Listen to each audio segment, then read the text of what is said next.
Ani si neviete predstaviť, ako dlho som toto auto hľadal a ako dlho som sa tešil na to, až sa v ňom preveziem. No a dnes, 26. októbra 1985, sa mi tento môj sen konečne splnil. Takže späť do budúcnosti. Je to naozaj, že strašne zvláštny pocit, že konečne idem v tom aute, o ktorom som vždy sníval, ale aj u vás to tak bolo, že áno. Ste si nejak vysnívali toto auto? Nie, keď 80. rokov, keď vyšiel film, tak vtedy som myslel, že toto auto ako nejaký prototyp, ako Universal Studios, alebo oni to robili. A ja som ani nevedel, vtedy nebol internet a potom keď prišiel internet, tak som všimol, že takéto auto. A vtedy som už vedel, keď som mal nejaké 23-4 rokov, som myslel, že raz to budem mať. Hovoril som, že vlastne na Slovensku sú dva kusy. Áno, tento bol prvý, čo mal SPZ-ku a minulý rok už aj druhý dostal SPZ-ky, ale to je obyčajné SPZ-ka. Ja mám historické. Už som počul, že aj tretí už prišiel na Slovensku. Áno. Ešte nepoznám ten tretí majiteľ, ale už musíme už zakladať klub. A v Maďarsku sú 4. Takže, áno, takže tam není problém. Poliaci majú nejakých 27 kusov. 27? Áno. Nemci majú okolo 250, Francúzi okolo 150. Viac menej teraz nedávno prekočil 1000 kusov v Európe. Ale z toho 1000 kusov, okolo 200 kusov je na ceste. Ostatní všetky sú v múzeách alebo doma. Ale vyrobených ich bolo okolo 8,5, áno. Ako je to relatívne malé číslo a irónia osudu je, že keď som vlastne spomínal ten film Späť do budúcnosti, tak v dobe, keď ten film vznikol v 85., tak táto spoločnosť DMC už neexistovala. Už 3 roky alebo koľko neexistovala. Áno, to bola podmienka filmu, aby sa používalo také auto, čo už sa nevyrába. A teraz úplne, že otázka na telo, že myslíte si, že keby toto auto nebolo v tom filme, že dneska vôbec niekto o ňom vie? Len taký hardline fanúšikov, ako som ja, áno, ale ostatní ľudia nie. Hej. Lebo vlastne teraz, ak sme to tu natáčali, tak chodili ľudia okolo a minimálne 2-krát som počul, že Späť do budúcnosti. Áno, poznajú. Takže poznajú vďaka tomu filmu, teda vznikli 3 diely, chvála Bohu len 3, že nikto sa nepokúša o 4. Áno, Michael J. Fox tam hral hlavnú úlohu, ale myslím si, že práve DeLorean mu ukradol tú slávu. Áno. A viete, čo má byť ako cestovateľský stroj pred autom? No. Celý kladničku a potom sa povedal, že to až tak není dobre, kladnička to je ako... A potom našli toto auto, čo tedy vyzeralo ako fakt ako UFO. Áno. No a odtedy potom vznikol ako stroj času toto auto, čo bola veľmi dobrá vec. Áno, vďaka Bohu. A treba povedať, že jednak aj tie tvary boli veľmi pekné, stále sú veľmi pekné, ale hlavne tá povrchová úprava. Je to vlastne nerez, ale ja sám som bol prekvapený, keď som zistil, že pod tým nerezom, pod tým povrchom je vlastne ešte aj laminátová konštrukcia, na ktorej to drží. No a pod povrchom, pod tou laminátovou konštrukciou je oceľová konštrukcia, ktorá je vlastne, sme sa bavili, že z auta. Z Lotusu. Z Lotusu, Esprit. Áno, z Lotusu. Lotus robil celý podvozok. Áno. A kvôli tomu veľmi dobre sedí auto. Ako dobre to šoférovať len na diaľnici alebo takéto meste, nakoľko nemá servo, je trošku problém šoférovať. A zatiaľ, čo som si všimol, že to veľmi pekne žehli tie nerovnosti. Áno. Že je to ako naozaj také plynulé. Môžem trošku vyťahnuť okno? Áno. Tak toto sú najväčšie prepínače, aké som kedy videl v aute. A sranda, že tieto trojuholničky sú vlastne elektrické. Ale viete, prečo sa toto vznikli? No? Amerike tie pay roads sú na 25 centov. Áno. A inak keby nebol, tak nemali ako možnosť platiť. Áno. Takže kvôli tomu vzniklo takéto okno. Inak by nebolo vôbec okno tu otváracie. A samotná jazda v tomto aute, tak akože brutálne nízko sedíme. Naozaj, že super šport. Nohy natiahnuté, ležím vzadu. Vy ste tam úplne... Tak... No, ja som ako konzerva. To, čo tomu zrazilo nohy, aj v dobových recenziách, čo som čítal, je, že ten výkon bol kritizovaný už v tých 80 rokoch, že vlastne my sa bavíme, že tu máme aký motor? 136 koňový PRV 2,9 V6. Lenže problém bol, keď auto vyšiel z fabriky, prototyp, tak tedy vyšiel aj v Amerike takýto nový zákon, že museli namontovať katalizátory. Áno. Auto už bol hotový, nemali čo robiť, museli tam dať katalizátor a s týmto sa im znížil viac ako 40 koní výkon. Existujú takéto, čo boli predávané vtedy v Európe, čo sú bez katalizátoru a to je cítiteľné, to je lepšie ako tento. Treba povedať, že vlastne ten motor je dielo spoločné Peugeotu, Volva A Renault. Odtiaľ je vlastne aj tá Áno, tá skratka. A tento motor sme mohli nájsť naozaj, že v milióne iných aut, samozrejme s rôznymi objemami a výkonmi. A našli ste to aj napríklad v autách, ako bola Lancia Thema, čo som bol veľmi prekvapený, že čo to tam robí, ale je to tam. A dokonca sa uvažovalo aj o turbo verzii na konci, ale to už nestihli. A v 85. teda vznikol film a v 95.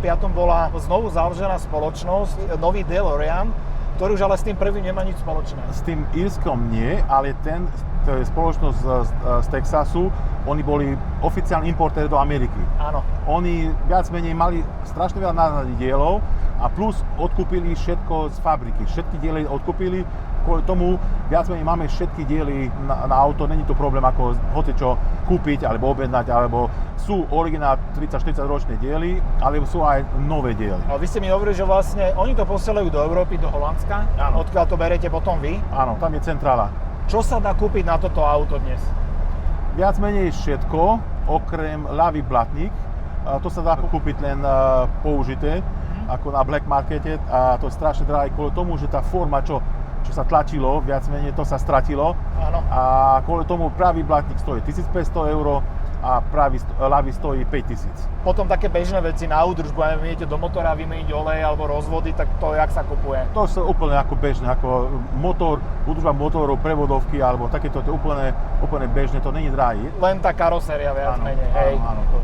Mne sa strašne páči, že keď tu chodím tak očami aj po tom interiéri, tak tých rekvizít, ktoré tu ja vidím z toho filmu, tu je kvantum.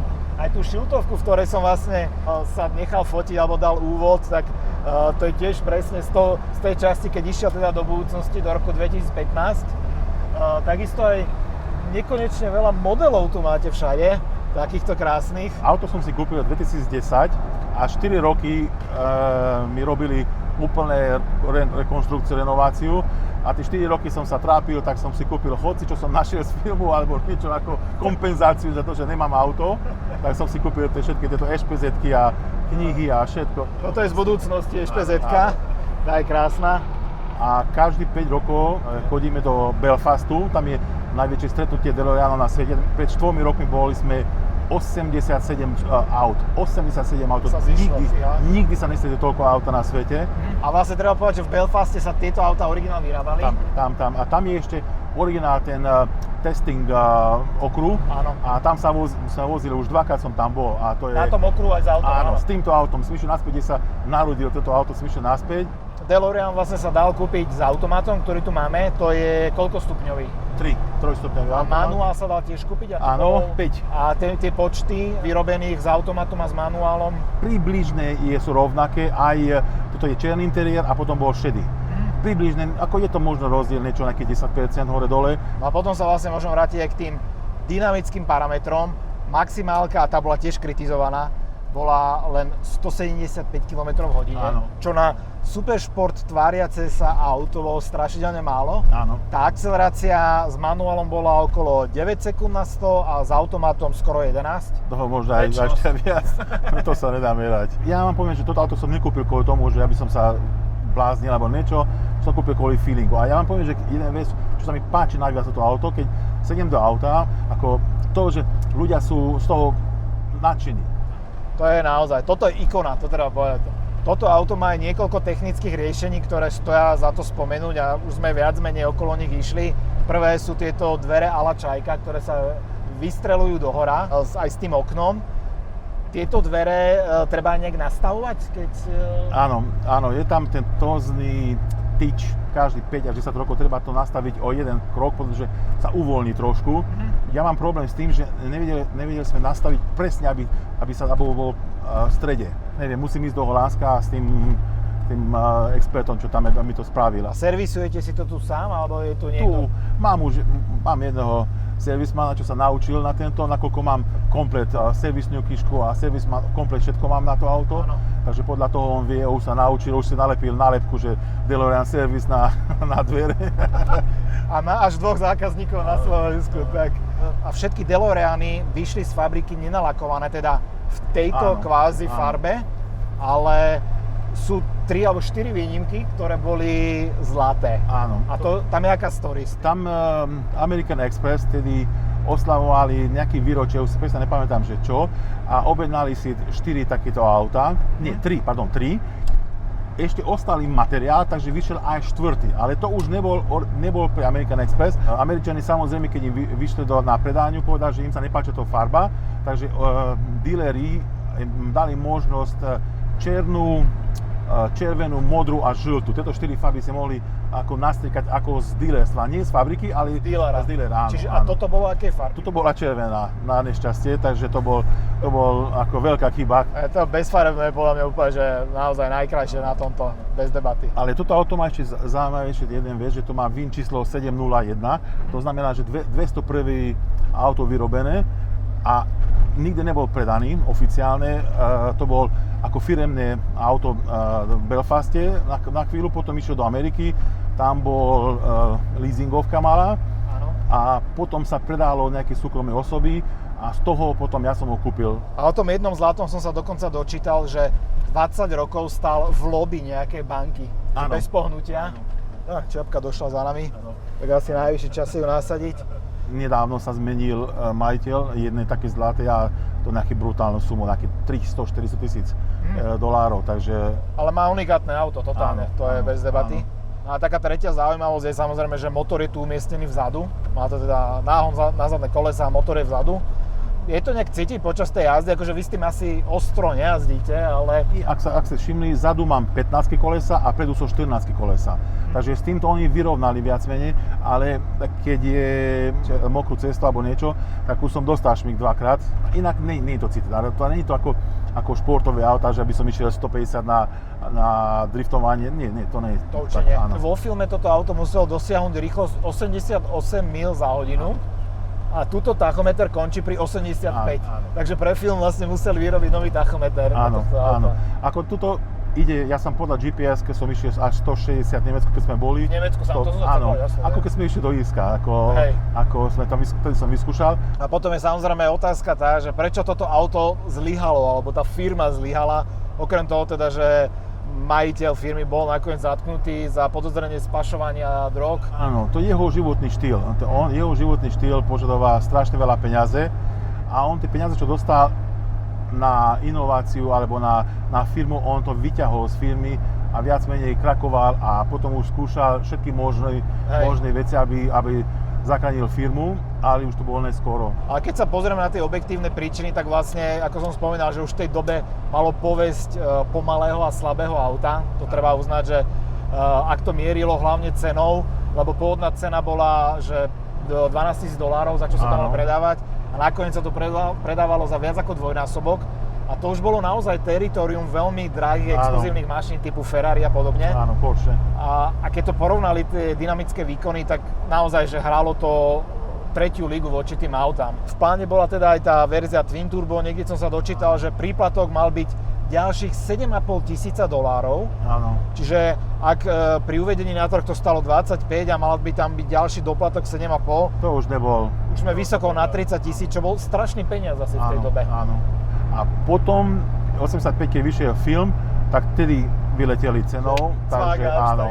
Keď som si čítal aj dobové recenzie, tak veľa tých recenzentov hovorilo, že toto nie je športové auto, ale je to skôr také GTčko. Áno, a toto, jak ideme, tak presne na toto som myslel, že tie sedačky sú také pohodlné, dokonca aj ten tapacier je taký mekučký, také, že si tu oprem nohy a normálne, že pohodlné, aj tá klíma funguje fakt dobre. Veľký problém, ktoré toto auto malo, bol taký imidž nekvalitného auta z výroby a dokonca som sa dočítal také dobové správy, že po nejakom čase DeLorean osobne pozval alebo poslal niekoľko desiatok pracovníkov z Írska do Ameriky kvôli tomu, aby sa naučili, ako kvalitnejšie robiť tie autá. Ak auta došli z Írska, hlavne v tej prvej etape, čo bolo aj tento prípad, že museli stráviť na dokončovacej linke kvality ešte 200 hodín. Viete, Írsku, Belfaste to boli tie vojny. Tam bol katastrofálne, problém mali nájsť kvalifikovaní ľudia. Takže oni len dali auto do kopy a nič neriešili, aby to bolo niečo kvalitne spravené. Je tu niečo, čo sa prejavuje vyslovene tou nekvalitou? Ako nemôžem povedať, ale keď ste spoje na dvere alebo na toto nie sú úplne perfektné, to regulátor, ten konstantný regulátor, ako sa povie, tak to bol problém, ako na každý auto. A potom ten Bosch injektor, čo tam je vzadu, ako to keď som robil môj, tak z Holandsku mi poslal 4, ani jeden nefungoval, tak som sedel do auta, som išiel do Holandska, som povedal, počúvaj, daj mi jeden, čo funguje. Tak som išiel tam, do jeho servisu, povedal, že ukáž mi, ktoré auto chceš. Tak som toto naštatoval, išiel, odmontoval mi to a dal do ruky. A toto mám tu auto, a vtedy mi funguje. Áno, funguje. To bolo 7 rokov. A ešte že ten Lotus robil podvozok, tak údajne osobne Colin Chapman dohliadal na tie úpravy v tomto aute.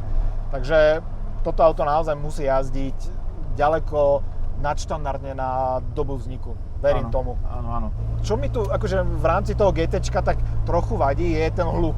Že ten je tu relatívne vysoký a počúvam motor za nami, ale aj celkovo taký aj od tých fúkárov, aj od cesty, že taký, že stále mám pocit, že ideme strašne rýchlo, ale pozriem na tachometer a ideme teraz, že 60-70.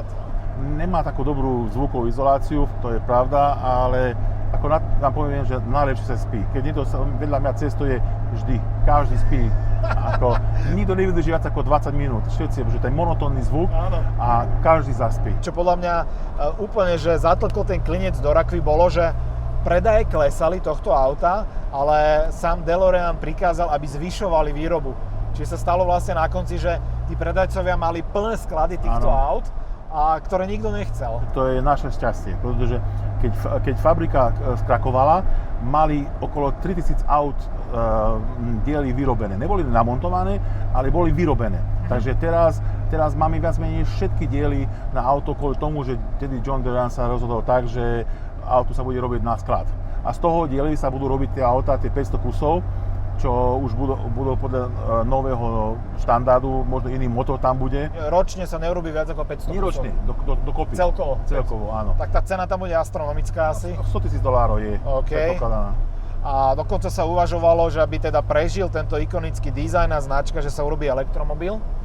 Čo teda môže a nemusí byť dobré, ale ja osobne by som nemal problém si kúpiť toto auto, lebo práve vtedy by to bolo ako auto z budúcnosti. Áno. Že je to stará karoséria, starý dizajn, ale tá moderná technológia. Ja neviem, mne mi vyhovuje tak, ako to je. Taký smrdlavý, také... Má to svoj charakter takto. Toto auto je samozrejme pomalé, hlučné, ale na druhej strane je to ikona. Akože toto mu už nikto nezoberie. Áno.